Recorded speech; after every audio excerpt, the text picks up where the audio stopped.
So it's not San Jose, it's San Jose. Yeah, San Jose. I thought everybody would know San Jose, right? Yeah. Do you know the way to San Jose? And also, I got to Silicon Valley when I was 26, not 36. I got there in 1971. Before it was Silicon Valley, it was Santa Clara Valley. The word Silicon Valley didn't come about till 1974, 75. And by the way, word Silicon Valley was a put down. It was not a, it was, there was a novel called Valley of the Dolls, where we even used silicone, to enhance their breast. And so this was a valley of silicone, people who were using silicone to enhance their breasts. So who is an entrepreneur? And it's a very easy thing to answer. Entrepreneur is a person who is very restless, who is not happy with the way things are, who is not happy with the way his personal situation is. He wants to change the world. He wants to go out and see what he needs to absolutely make things different than they are. Maybe I'll start with a little bit of a definition of entrepreneur versus manager, and then come back to attributes of entrepreneur. So what's a manager and what's an entrepreneur? Anybody wants to take a guess? Maybe I'll do. The manager, by definition, is a manager of assets. Companies have assets, human resource assets, inventory assets, capital assets, customer assets, and his job is to streamline everything. His job is absolutely streamline everything and improve the productivity, maybe 5%. And he's very happy doing that, 5% improvement. If the company is making 10 to 15% profits, 5% improvement in productivity means 50% improvement in profits. He's a streamliner. He loves stable environments. He likes predictability, so he can plan for next year or 2 or 3. So managers, by and large, are the people whose primary job is to preserve the value in the assets we have and make them more productive. Entrepreneur, on the other hand, has no assets. He's a footloose guy with nothing to preserve. He doesn't have anything to conserve and preserve. He's an innovator. He's a disruptor. He's a creator. He's not happy with 5%. 5% is not going to make any difference.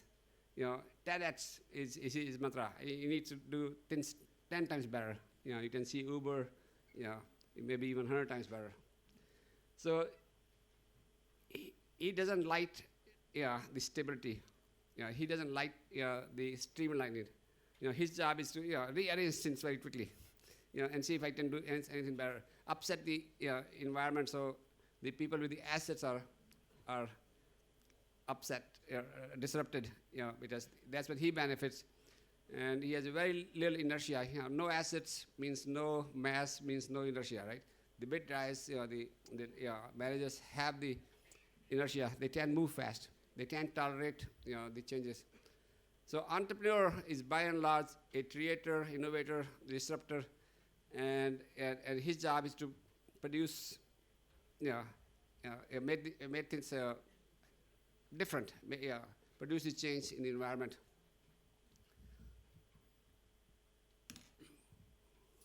So people ask me, who's better, a manager or an entrepreneur? Who's better? So right now, in India, it's very fashionable to be an entrepreneur, right? Everybody wants to be an entrepreneur. By the way, maybe I should ask one more time here. How many of you want to be an entrepreneur or are entrepreneurs? Almost everybody, right? And so how many of your mothers want you to be an entrepreneur? I'm surprised. A few hands go up. So beta entrepreneur bano, right? My mother was beta doctor bano, beta engineer bano, beta responsible bano. Entrepreneur was by definition not a responsible person, right? So every successful entrepreneur creates assets. Once you start to succeed, you have now assets. You have employees, you have customers, and so there's a dilemma here. So you need to become a little bit of a managerial, or bring a manager in, and so. Putting down the manager, is not the right way to think. You need them both in the society. Managers, their job is to preserve, conserve, and make this environment stable. Entrepreneurs, on the other hand, create, and make the environment more dynamic. And so, but if you're fully dynamic, you're unstable, and if you're fully stable, you're stagnant, right? So you need a system which is more dynamic and stable at the same time, just like U.S. economies. So entrepreneurs are, by definition, don't like to toe the line. They don't like to conform, because then, you're not going to do any better than the next guy. So there's a certain amount of indiscipline there, because you don't want to take the orders, you don't want to do the way things are normally done, and that indiscipline is very good up to a point, right? Because you want to do something on your own, and find a new way of doing things. And by the way, while you're being an entrepreneur, you have no right at all to expect any acceptance or respect from anybody. The fact that you became an entrepreneur doesn't mean that you have achieved anything yet. And most people will look down upon you as a sort of indisciplined person, who can't who can't hold a job, and you're sort of wasting his time, because they're working for Google or Facebook and making $1 crore in salary. I see the laugh there, right? And your friends will say, look at that stupid guy. He's wasting his time, right? And you cannot be saying that, hey, I'm an entrepreneur. And your parents probably are not very proud of you, because they see your cohorts, your friends, doing well, and you're out wasting time, and you're probably not very highly priced in the marriage market either, right? But you have no right to expect anything from anybody, because you're doing it on your own. Nobody asked you to become an entrepreneur. Something from inside has to fire you up. And when things don't work well, you can't go and talk to somebody and sort of cry over their shoulders either. Because first thing they will say is, why are you doing it? Why don't you be like everybody else? So you have this fundamental problem in this society and everywhere. So entrepreneurs has to do it from inside. So things like we have done at TAI and this having mentors who have done it before, it becomes very, very urgent in things, because you have very, very high highs and very low lows in a very rapid succession as an entrepreneur. One day, everything seems to be working fine. Your product works, you got a new order, and you are on the top of the world. And the next day, you fall on the edge of the world, because you discovered a new bud, customers are returning your product. And so these highs and lows are very much a part of entrepreneurial journey. So you need somebody, some mentor who tells you that, hey, don't get exuberant when you have something which works well, and don't get depressed when something doesn't work. This shall pass too. And entrepreneurial journey is a very, very lonely journey. You're going to fail. If you didn't, you're not failing, that will be exceptional situation. You will fail more often than you will succeed. But you need to persevere. And on this journey, you have nobody with you. Because somebody, this. How do you hold on to your fire? How do you hold on to? By the way, let me give you another thought. Only 2% of the population at large will succeed as an entrepreneur. So if you were to come and talk to me, I want to be an entrepreneur, I'm much more likely to put you into the bucket of 2% than 98%. As a rational person, that's the way I will do. That's the mathematics of it, right? And as a person, you asking me for money, invest in your company, give me angel money, and I'm saying, you and everybody else wants my money. Show it to me that you belong in that 2% bucket, and burden is on you, absolutely you, and not on me. So that's the other part of the entrepreneurial journey, that you have to prove that you belong in that special group. And nobody else has any, they don't owe you anything at all. So this is the point I was making earlier. You have no right to expect any respect. You have no right to expect any support from anybody, any acceptance from anybody, and that's in the nature of the beast. That's in the nature of the beast, and we need to persevere on the face of all that. And your job is to prove to me and to everybody else that you are part of the 2%. And that's the entrepreneurial journey, and that's what happened to us.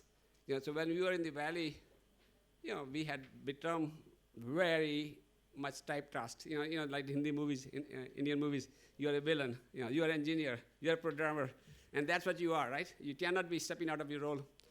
And so back in late 70s, early 80s, we had built the reputation of being the damn good engineers, damn good programmers. Everybody knew our stuff worked. But, for some of us, that wasn't enough. Now you can't go to a VC and say, hey, I want to be an entrepreneur. And they looked at Indian entrepreneurs. They were separate. Why don't you do, we have this role for you in the bathroom. Why aren't you back there, and designing stuff? We know your stuff works.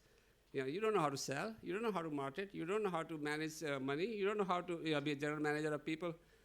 So now you can't be telling the people, we can do all that. You have to just show. You just have to prove it. So some of us, people like me, when we went out looking for money in 1982, we talked to over 100 venture capitalists, over 100. And we heard the same thing over and over. Yeah, damn good business plan. Networking, that's the way of the world is going to do. Yeah, you guys have stuff already working. Oh, yeah, I see one of these guys is using stuff. But, there's no manager, there's no business guy in the team. After a while, what is being said. There's no white man in the team. Because that's what that was the typecast. The white guys were the marketing guys. They were the general managers. They were the CEOs. They were the finance guys. And then there was implied implication. Why would they work for you? Why would a senior white guy will work for an Indian? It wasn't done. It was just wasn't done at all. And so, but you can't take a no for an answer. We want to be an entrepreneur. You have no right to expect any sympathy. Eventually, one VC says, 3 Indians with a damn good business plan. And yes, sir. Your hope is rising, right? He says, well, Indians are not entrepreneurs. He says, why aren't the Indian entrepreneurs? He says, because has anybody tried them? No, sir. And he says, maybe it's time to try one. That's rationally used, to look at. I say, Silicon Valley is where there is always a contrarian thinker, right? So this VC here is doing loud thinking in front of us, and we are doing up and down with his words. And he says, it's time to try one. And then looks at us and says, I don't want any sass from you guys. I'll make you one offer, and you have 15 minutes to give me an answer. And he said, I'll give you $2 million for half the company. We didn't need 15 minutes. We didn't even need 15 seconds. We said, yes, sir, we'll take it. He said, no, take your time to think. No, there's nothing to think here. That was a very fair offer, to tell you the truth. This was a very standard offer at the time. So this guy wasn't taking advantage of us at all. And he gave us the money, and John Bosch, made over 100 times his money. By the time he was out of our company. More importantly than that, he had the bragging rights forever that he discovered Indians in the valley. So every time I saw him in some party, he will boast, pat me on the back. This guy made me lots of money, but I made him an entrepreneur. So the spat comes eventually from doing it. The fact that you're doing it along the way doesn't mean, respect comes at the end when you've done it. You have to see it through. You have to see it through. Any thing along the way. I've seen some of the entrepreneurs, even from ID Bombay, becoming, arrogant, becoming, acting as though they have already arrived. Just because they got funded, they start to act like they have arrived. Funding is a minor step. It's a minor step. Even with funding, you are likely to fail. Funding doesn't mean that you're going to succeed. You still have to make it work. You have to, go through the whole process. You got to find the customers. You got to find the repeat customers. You got to make sure, that employees are happy, so you can service your customers. By the way, this is the value system. You as an entrepreneur need to make sure your number one priority is your customer. You understand him, you understand his needs, as thoroughly as possible, so you can service him as well as he needs to be serviced. And you need employees to make sure that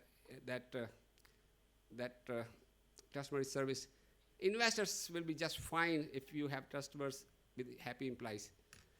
Investors will be taken care of. If you start to pay attention to investors as your priority, you're going to suffer very quickly. So you need to focus on what really matters. So I want to give you a couple of thoughts. You have to be creative thinker. At some level, business is all mathematics also. So in my case, and this is a story I tell to the entrepreneurs, how do you price things? How do you price things? If you are selling hardware, there is a trust involved. You say, well, it cost me $500 to build. If I sell it $1,000, I'm making 50% profit, and I should be doing all right. In software, when you normally ship software, download over the wire, there's no trust involved. Net's download is essentially free. How do you price software? How do you price anything? All right. So learning to understand the value, the perceived value that you're delivering, and pricing to the value rather than to your trust is at the heart of entrepreneurship. If somebody was doing something right now, a service he's getting, a product he's getting for $10,000, and you can do it, you found a new magic way of doing it for $1,000. So what should be the price to the customer? $1,500, $2,000, $9,000? So the value creation is that difference between $1,000 that you have a new way of doing and the $10,000 that customer is paying right now. So my simple approach is split the difference. Split the difference. Selling for $5,000, $6,000. He has made $5,000.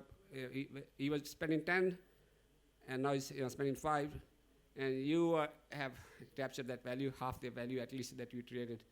So getting to learn to price the things is at the heart of entrepreneurship.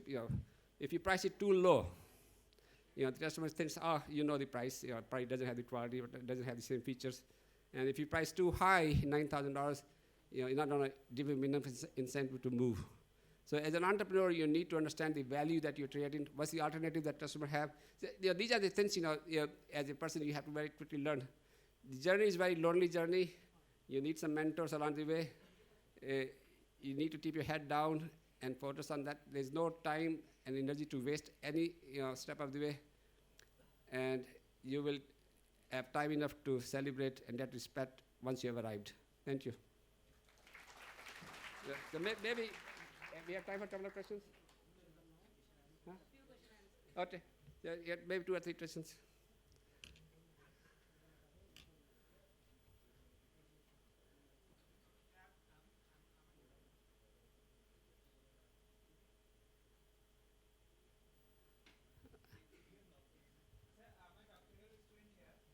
My professor is Professor Kavi Arya. He mentioned your name once.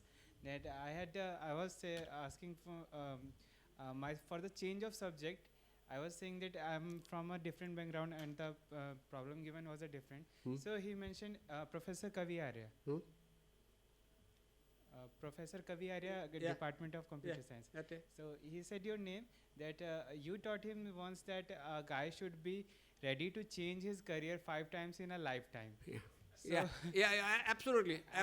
I wish to know how that statement came to your mind, and when you had that feeling that okay, I can take such courage to change entirely change or shift the career from one to second. Yes, I'll tell you why. So I started out as a hardware engineer. I was very good at doing hardware in about 5 to 6 years. After that one, I wasn't learning anything anymore. By the time I was 30, I was a damn good hardware engineer. And now I'm starting to do the same thing over and over and over. You know, it gets marginally better, but it becomes very boring. You know, so you need to change. You need to, if you get good at what you're doing, you start to stagnate because there's nothing else to learn, right? So you need to step. I use the example of climbing a hill. If you climb the hill and you get to the top of the hill, next step is always down, or you stay at the top of that hill, or you have to come down and climb the next mountain. So you need to make sure that you're doing, anytime you are doing something new, something different, now you have to apply yourself again. You have to think. You're out of your comfort zone again.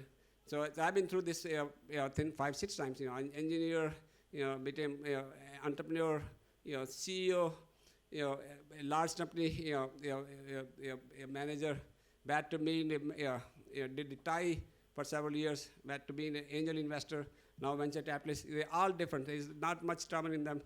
So to stay fresh, to use your brain every step of the way, you have to move beyond what you're doing. But otherwise, one of the problems college professors have, they teach the same thing over and over and over every year, right? So you need to find a way, to refresh yourself. So 5 to 6 areas is very common, and I'm sure in Silicon Valley that happens all the time. Sir, one more? No more. Thank you.